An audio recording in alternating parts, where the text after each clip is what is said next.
When you maintain your individuality, you maintain your savor, you maintain your taste, you maintain your attraction. Hey guys, welcome to Real Talk with Victor. This is a safe place for love, relationship, and marriage. I love love. Do you love love? If you do love love and you really are in for real talk about love, relationship, and marriage, do well to hit that subscribe button. Now, beside the subscribe button, there is a notification bell right there. Do well to also hit that so that you can get all the updates that I will be dropping on this YouTube channel. Hello, welcome to another beautiful day. Today is 22nd day of me talking about 30 questions that we need to sincerely answer before we walk down the aisle. Now, today I have a question. How do we maintain individuality while living a shared life? One of the things that have caused division and crisis in marriages that have practically led to divorce or depression or issues in marriages is where partners lose themselves immediately they get married. They become a shadow of themselves when they were single. When you were single, you were busy doing a lot of things. You were in business, you were in tech. Now you're married and everything went down the drain.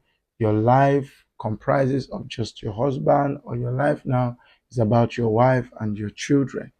So in that kind of situation, you will discover that the other party or the other partner begins to grow resentment for their partner. These are questions that you need to ask and actually answer before you walk down the aisle with the love of your life.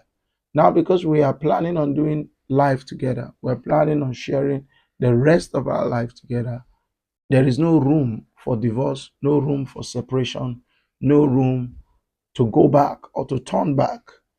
We have to discuss these things. How are we going to maintain our individuality?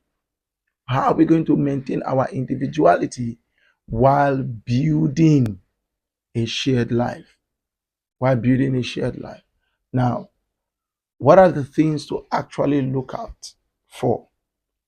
Codependency. You have to look out for codependency. Codependency is a killer of passion. All of a sudden, when we were dating, you were this beautiful lady, this awesome lady, this go-getter, this inspired, enthusiastic young lady, and now we are married, and there is absolutely nothing about you apart from being a wife and a mother. That spark is no longer there. That thing that the guy saw that pulled him in is no longer there. Now you wake up in the morning, tie a wrapper, sit down, just become old overnight. Who does that?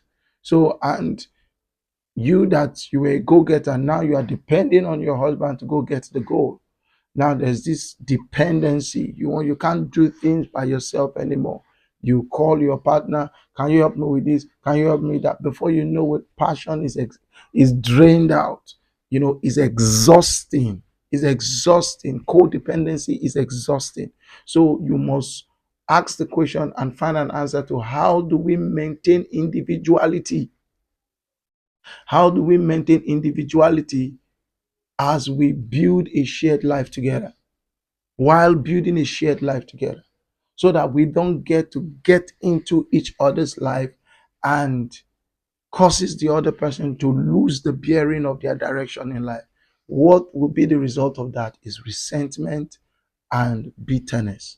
Because when at the long run, your partner looks at themselves and look at their life and look at life and say, what happened to me? What happened to me? So you have to discuss codependency. You have to discuss codependency. I am big on partners having their own mind. I am big on partners having their own separate views, but coming together to have a common ground. So it is not a bid or a call for rebellion, but it is a call for individuality. Now, the next thing you also have to talk about is hobbies. Are you going to throw away your hobby when you get married? What are the hobbies? What are things that you enjoy doing? This is how you maintain your individuality. First of all, you avoid anything that causes you to codepend. Be able to make decision by yourself. Just only walk it through your partner, and you guys should arrive at a balanced state, at a balanced decision making. So the first one is avoid codependency. The second one is find your hobbies. When you're married, life does not stop. That you are married, life does not stop. That you walk down the aisle with your partner does not mean that you no longer have a life. You have a life. You have a life to live out. There are a lot of you that have songs to write, books to write. It's not about just kitchen and making babies. It's not just about pleasing your husband. It's about also pleasing yourself. So, what are your hobbies? What are the things that you enjoy doing when you're single? Don't stop it. In fact, you can even bring your partner into it so that you guys can enjoy it together, but at the same time, maintaining each other's individuality. Guess what? Once you maintain your individuality, you maintain your savor, you maintain your taste, you maintain your your attraction. Yeah, that is it. When you maintain your individuality, you maintain your savor, you maintain your taste, you maintain your attraction. The next thing you have to also look at is hello time. Oh, no, no, no, no, no. I know, yes, you are a clingy lover, but you must learn how to give your partner time to think, to process things. Sometimes I just retreat. I can be in the same house with my wife, but I retreat to a separate room where I just have extensive time with the Lord, my maker. I enjoy doing it. When I was single, I do it. So now that I'm married and I have a child, does not stop me from having an alone time with the Lord. So what are those things that you can do? You must discuss alone time, discuss hobbies, discuss our individual take on codependency. Discuss it. The next thing is have friendship. Apart from your husband and apart from your wife, also have good friends, people you can talk and rub mind with. Maintain your individuality. That does not necessarily mean that you carry your family situation or your family circumstances out there to discuss with your friends, but healthy friendship, have healthy friendship. And as a married person, you shouldn't have friends, or rather, it's not really advisable for you to make friends with somebody that is single, because you're being married, it changes your outlook on life. So, friendship is a way to also maintain our individuality. Doesn't mean that, as a lady, you're married and you're still keeping tab or you're still keeping friends with your single ladies while when you guys were friends and all that. So there will be some certain level of friction here and there. So it is expected that now that you're married, you should have married friends.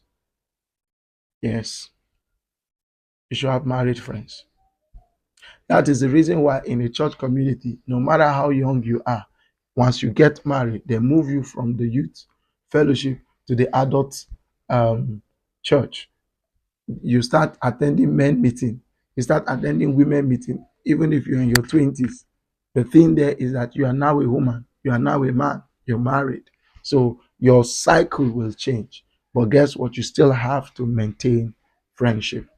Now, the final one is personal identities. What are your goals? What are your aspirations? What are your drives? What are your passions? Don't don't sit on them. Don't sweep them under the carpet because you're married in the name of being married. These are things that causes frustration in the long run. Because when you look back and you look at yourself, you've lost yourself in your husband, you've lost yourself in your wife. And like, oh, when I was this, when I was that, then what happened to you right now since you got married? What happened to you? So you have to find your personal identity. Are you a music minister? Are you a writer? Whatever you are, being married doesn't stop you from expressing who you are. Being married doesn't stop you. This is the question that you need to sincerely answer before you walk down the aisle so that you don't get to go lose yourself all in the name of being married. All in the name of being married. Then you now see a lot of bitter people, frustrated people, dejected people, depressed people around the world today. All in the name of being married. Marriage should be enjoyed. You're having a shared life, not slavery. You are not a slave. You are just experiencing a shared life. Today has blessed someone. Please do well to share it with your friends. Drop a like. These are questions you need to answer before you walk down the aisle with the love of your life.